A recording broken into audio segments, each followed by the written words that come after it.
Добрый вечер. Якутия 24. Это новости на нашем канале в прямом эфире. В студии Влад Давыдов. Смотрите в выпуске.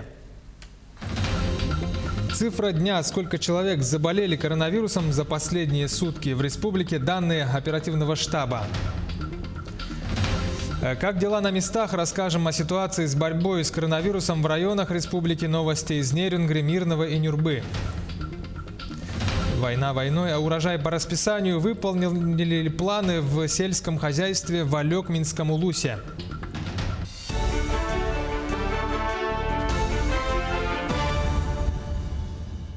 В Якутии в отношении предпринимателей, завышающих цены на лекарственные препараты, будут проведены проверки. Об этом на очередном заседании оперативного штаба заявил глава республики Айсен Николаев. Он поручил региональному Кабмину совместно с Росздравнадзором провести проверку в тех населенных пунктах, откуда поступают жалобы на высокие цены на лекарственные препараты.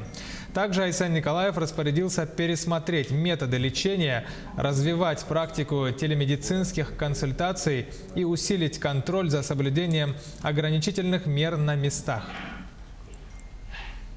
Тем временем 203 новых случая коронавируса выявили в Якутии за минувшие сутки. Об этом сообщила замруководителя регионального оперштаба Ольга Балапкина в ходе традиционного брифинга.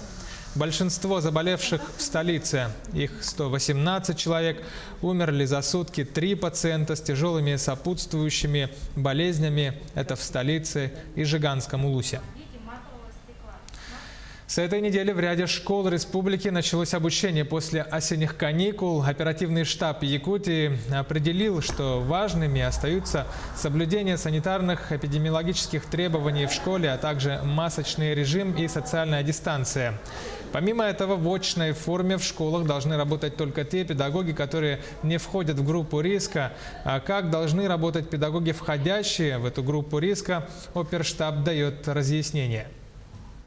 Педагоги же, которые входят в группу риска, которые старше 65 лет, а также педагоги, которые имеют заболевания хронические, вправе работать непосредственно на дистанционной форме, либо находиться на больничном листе.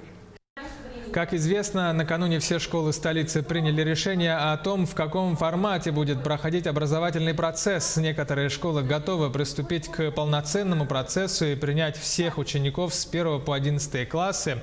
Но большинство учебных заведений приняло решение о смешанной форме обучения, когда школьники поочередно получают знания то в школе, то за мониторами дома через компьютеры.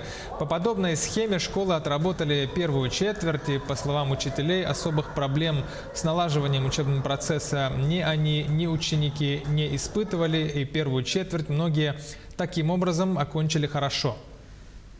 По приказу Управления образования на сегодняшний день с 1 по 11 классы фактически могут обучаться в очном режиме, но в данном приказе есть определенные оговорки. В части чего? В части того, что 5 и 10 классы у нас по приказу образовательного учреждения могут обучаться полностью в дистанционной форме. Также 9 и 11 классы, которые у нас являются в этом году выпускными классами, должны обучаться обязательно в очном формате. В Нерюнгринском районе фиксируют рост числа заболевших коронавирусом. Положение дел также усугубляют сезонные ОРВИ и грипп. Сюжет из Нерюнгри. Противостояние коронавирусу в Нерюнгринском районе сегодня – плановая, достаточно трудоемкая и ответственная работа, но ситуация управляемая.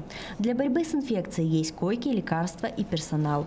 При сохранении мер предосторожности все поликлиники сейчас работают и принимают пациентов.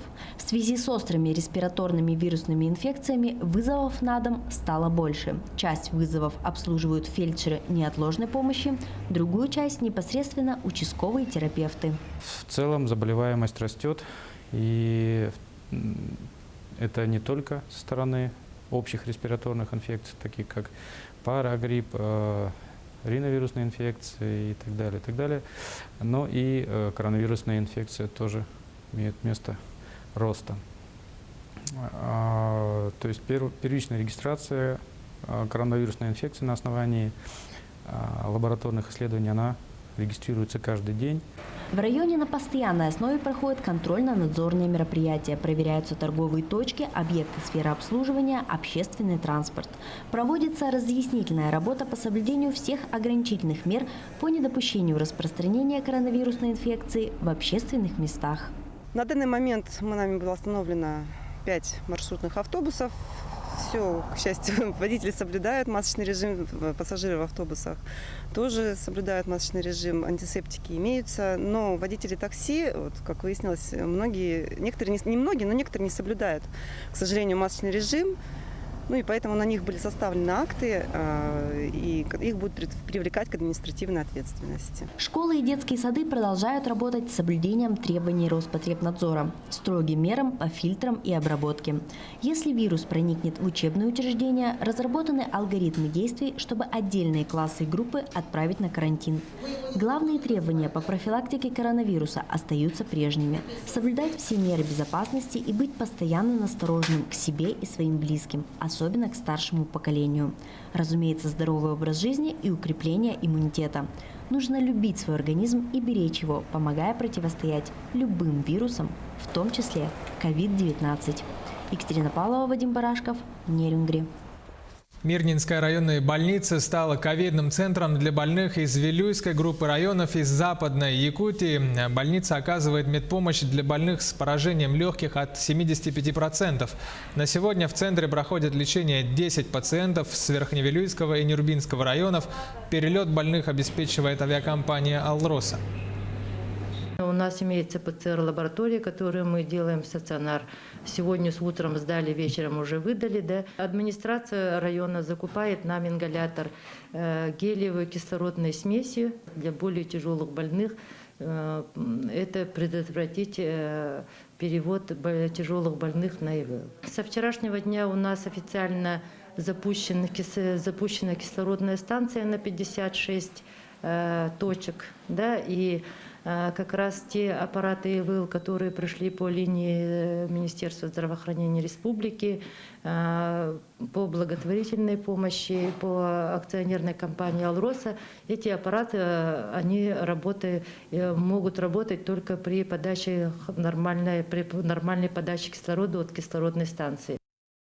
А в Нюрбе заработал колл-центр на базе IT-клуба. Туда стекается вся информация по COVID-19 в районе. Информация поступает из оперативного штаба, Нюрбинской ЦРБ, Роспотребнадзора и других ведомств. В 2 смены работают 10 операторов, которые отвечают на поступающие от населения вопросы. Кроме обслуживания звонков, в колл-центре запустили сайт, где отражается вся необходимая и достоверная информация о COVID-19. Наш колл-центр заработал 6 ноября. В нашей смене работает 10 человек, по 2 смены, по 5 человек на каждую смену. И в среднем за сутки к нам поступают около 20 вопросов.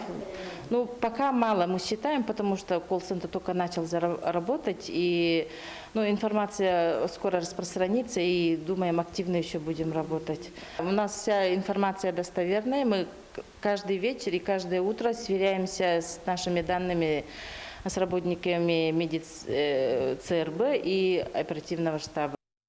К другим новостям, ряд позиций по плану в сельском хозяйстве в Алекминском районе выполнить в этом году не удалось. С чем это связано, в сюжете Елены Фаст. С перевыполнением планов по заготовке молока вышли на 10-й месяц сельское хозяйство Алекминского района. Мы перевыполнили план еще в сентябре. Сейчас у нас на данный момент перевыполнение на 740 тонн.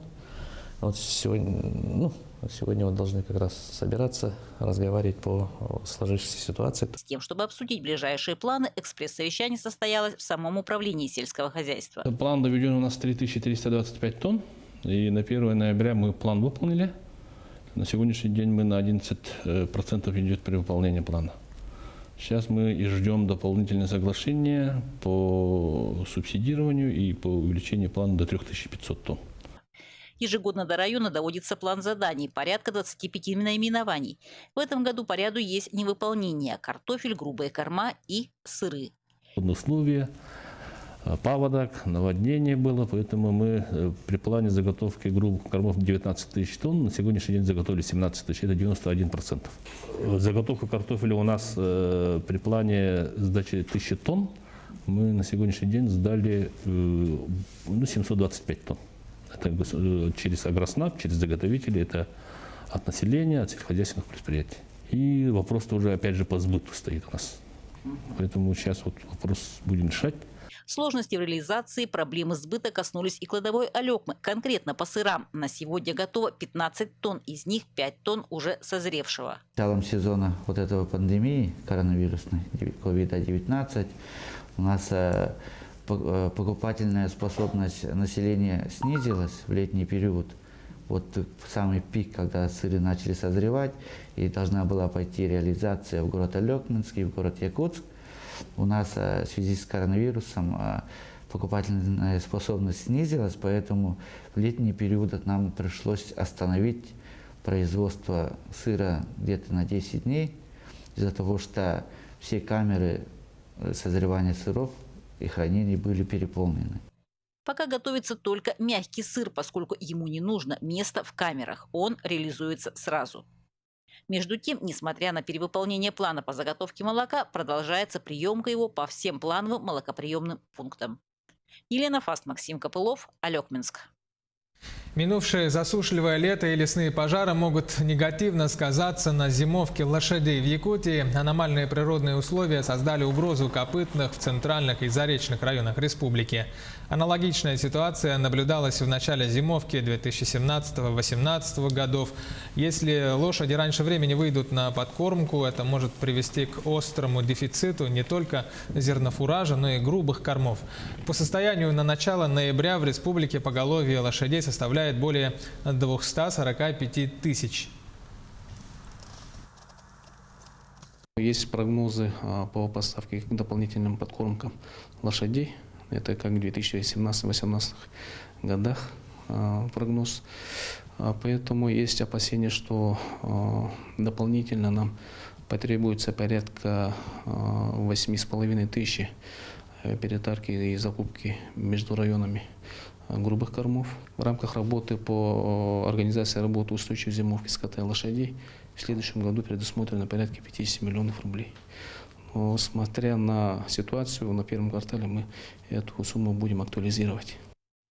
Таковы новости к этому часу. Итоги сегодняшнего дня подведем в большом выпуске в 20:00. Не пропустите, мы следим за развитием событий, а вы следите за своим здоровьем, берегите себя. До встречи.